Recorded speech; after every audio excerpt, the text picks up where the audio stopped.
नमस्कार दोस्तों, आशा है कि आप सभी अच्छे होंगे।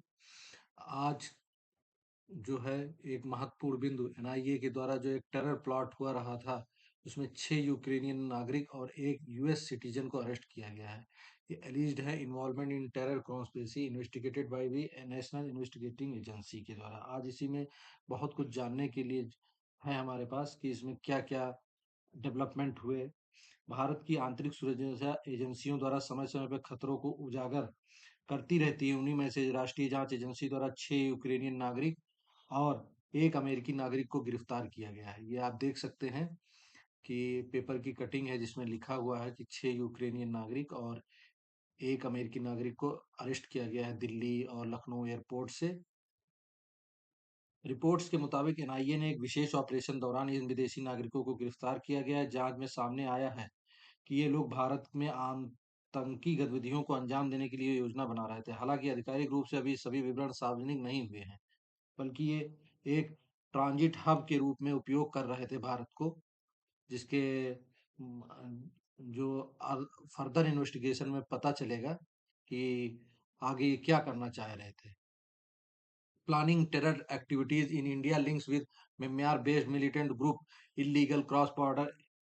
इस गिरफ्तारी का सबसे महत्वपूर्ण पहलू यह है कि इसमें अलग-अलग देशों के नागरिक शामिल हैं, जिससे जो है स्पष्ट होता है कि आधुनिक आतंकवाद अब किसी एक देश या क्षेत्र तक सीमित नहीं रह गया है। आज के समय में आतंकी संगठन डिजिटल प्लेटफॉर्म, क्रिप्टो करेंसी और एनक्रिप्टेड कम्युनिकेशन का इस्तेमाल कर रहे हैं, जिससे सीमाओं को के पार भी नेटवर्क बना रहे हैं। भारत तेजी से विकसित हो रहा है, जो आर्थिक और रणनीतिक रूप से महत्वपूर्ण है। जिससे इस घटना से यह भी संकेत मिलता है कि भारत के खिलाफ योजनाएं अब अधिक जटिल और बहुराष्ट्रीय रूप ले रही हैं। जांच एजेंसी एनआईए द्वारा भारत के प्रमुख आतंकवादी रोधी एजेंसी है, जो देश के और बाहर फैले आतंकी नेटवर्क की जांच करती है। समय समय रहते ही साजिश का खुलासा किया गया है, अंतरराष्ट्रीय कनेक्शन की पहचान की गई है, संभावित हमले को टाला गया है, विदेशी नागरिकों की इसमें संलिप्तता का पर्दाफाश हुआ है। दोस्तों, यह दर्शाता है कि भारत की खुफिया और सुरक्षा एजेंसियां पहले से अधिक सक्रिय हैं। पहले जहां आतंकवाद मुख्य रूप से सीमावर्ती क्षेत्रों या विशेष विचारधारा तक सीमित था, वहीं अब इसका स्वरूप बदल रहा है। दोस्तों, कुछ प्रमुख बदलाव इस प्रकार हैं कि लोन वुल्फ अटैक, एकल हमला, डिजिटल कट्टरपन, विदेशी फंडिंग और क्रिप्टो का उपयोग, अंतरराष्ट्रीय नेटवर्किंग का भी यहाँ पर उपयोग किया जा। इसके अतिरिक्त ये भी आरोप लगाया गया है कि मिजोरम होते हुए ये म्यांमार गए और वहां अधिक एथनिक मिलिटेंट ग्रुप से संपर्क किया गया। इन समूहों में कुछ भारत विरोधी गतिविधियों में भी जुड़े बताए जा रहे हैं। ड्रोन सप्लाई, इसके अतिरिक्त जांच में यह भी खुला हुआ है, यूरोप से ड्रोन मंगवाए गए और उन्हें म्यांमार और भारत के संवेदनशील इलाकों में पहुंचाया गया। ये कोऑर्डिनेट तरीके से पूरा कोऑर्डिनेट करके जो है इंटरनेशनली, यह कोई साधारण चीज नहीं है। ड्रोन आज के समय में आतंकवाद का नया हथियार बन चुके हैं। आप देख चुके हैं ऑपरेशन सिंदूर या निगरानी करने में, हथियार पहुंचाने में, मादक द्रव्य तस्करी करने में इनका ड्रोन का बहुत उपयोग हो रहा है। और ये पूरी तरीके से कोऑर्डिनेट एक सिंडिकेट बना करके काम कर रहे हैं।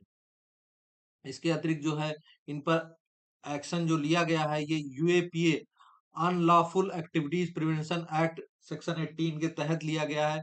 इन्हें अधिक समय तक डिटेन करने में आसानी होगी और ये एक गंभीर प्रवृत्ति का अपराध माना जाता है। और ये वैध वीजा पर भारत आए थे, लेकिन बिना अनुमति, जैसे मिजोरम के क्षेत्र में जाने के लिए आपको गवर्नमेंट से परमिट लेना पड़ता है, वो रिस्ट्रिक्टेड एरिया है, पर इन्होंने वो परमिट लिए बगैर सीमा में दाखिल हुए और वहां से म्यांमार में भी दाखिल हुए। ये गैर कानूनी तरीके से म्यांमार की सीमा इन्होंने पार की। ये लोग एक तरीके का इसको ट्रांजिट हब के रूप में इस्तेमाल कर रहे थे भारत को। और जो ये बहुत ही खतरनाक तरीके से जो है इसमें ये भी बताया गया है कि इस धारा के तहत आतंकवादी गतिविधि की योजना बनाना, सहायता देना, सहयोग करना सब अपराध माना जाता है। यही सबसे प्रमुख धारा है जिसके तहत इनकी गिरफ्तारी हुई है। अन्य संभावित जांच के बाद लगेंगी। यूएपीए की अन्य धारा आतंकवादी गिरोह गतिविधियां, फंडिंग, भारतीय दंड संहिता, अब बीएनएस हो गया है, भारतीय न्याय संहिता, साजिश से जुड़ा है, अवैध सीमा पार करना और विदेशी नागरिकों से जुड़े हुए नियम आप देख सकते हैं। अब इसमें सिक्योरिटी कंसर्न क्या है? Rise of global terror network, drone warfare threat, north east India vulnerability. International एक टेरर यह दिखाता है कि अलग-अलग देशों के लोग इसमें जुड़े हुए हैं, एक ही नेटवर्क में जुड़ करके एक सिंडिकेट की तरह काम कर रहे हैं। यानी आतंकवाद अब लोकल नहीं रह गया, ये ग्लोबल नेटवर्क बन गया है। और जो ड्रोन वॉरफेयर है उसका बहुत बड़ा खतरा है, ये निगरानी करने, हमला करने, हथियार पहुँचाने, सब में इस्तेमाल हो रहा है। अगर यह नेटवर्क सफल हो जाता है तो भारत के लिए एक बड़ा खतरा बन सकता है।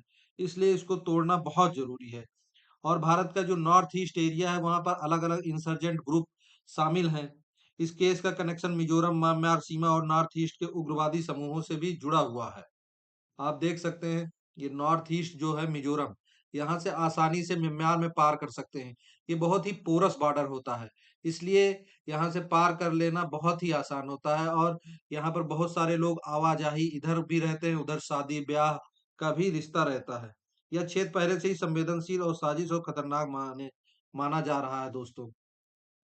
अब आप देखेंगे कि ये आखिर पकड़े कैसे गए? जाँच एजेंसियों ने इन पर पहले से निगरानी रखी थी एयरपोर्ट पर और इंटरनेशनल इनपुट भी था। इंटेलिजेंस के द्वारा मल्टी सिटी ऑपरेशन चलाया गया। लखनऊ एयरपोर्ट से यूक्रेनियन नागरिक को पकड़ा गया और कोलकाता एयरपोर्ट पर अमेरिकी नागरिक पकड़ा गया। यानी ये पूरी तरह से प्लान्ड ऑपरेशन था।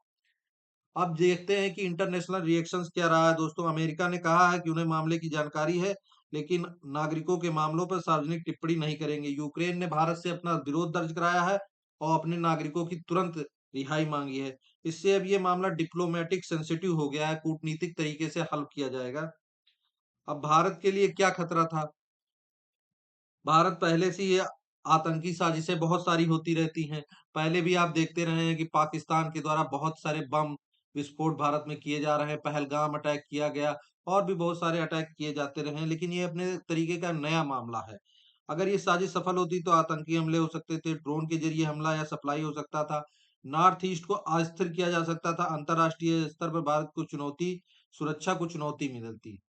और यानी यह सिर्फ एक केस नहीं, बल्कि राष्ट्रीय सुरक्षा के लिए बड़ा खतरा था। अब इसमें क्या किया जाए आगे? नेटवर्क का पूरा खुलासा, फंडिंग का पता किया जाए, कहाँ से फंड आ रहा था, अन्य सहयोगियों की पहचान की जाए, कोर्ट ट्रायल होंगे, सबूत पेश होंगे, आरोप तय होंगे दोस्तों और सजा या बरी का फैसला कोर्ट के द्वारा अब किया जाएगा। क्योंकि ये भारत की बहुत ही सुरक्षा और संवेदनशील मसला है, इसलिए इसको थारोली इन्वेस्टिगेट एनआईए करेगी। यह मामला कई परतों वाला है, जैसे एक शतरंज की बिसात है जिसमें हर मोहरा किसी और जगह से चलाया जाता है। विदेशी नागरिक, ड्रोन तकनीक में म्यार कनेक्शन, भारत में आतंकी योजना, यह सब मिलकर दिखाते हैं कि आधुनिक आतंकवाद अब सीमाओं से परे हो गया है। एनआईए की कार्रवाई ने समय रहते इस साजिश को तोड़ दिया, लेकिन यह घटना एक चेतावनी भी है कि खतरे अब केवल दिखाई देने वाले नहीं बल्कि अदृश्य नेटवर्क के रूप में भी मौजूद है। और यह एक सेंसिटिव इशू है। और दोस्तों देखते हैं कि आगे क्या-क्या इन्वेस्टिगेशन में निकलता है, इसको अपडेट करा करेंगे आपसे। ऐसी ही रोचक जानकारी जानने के लिए हमारे चैनल को लाइक करें, सब्सक्राइब करें। धन्यवाद दोस्तों।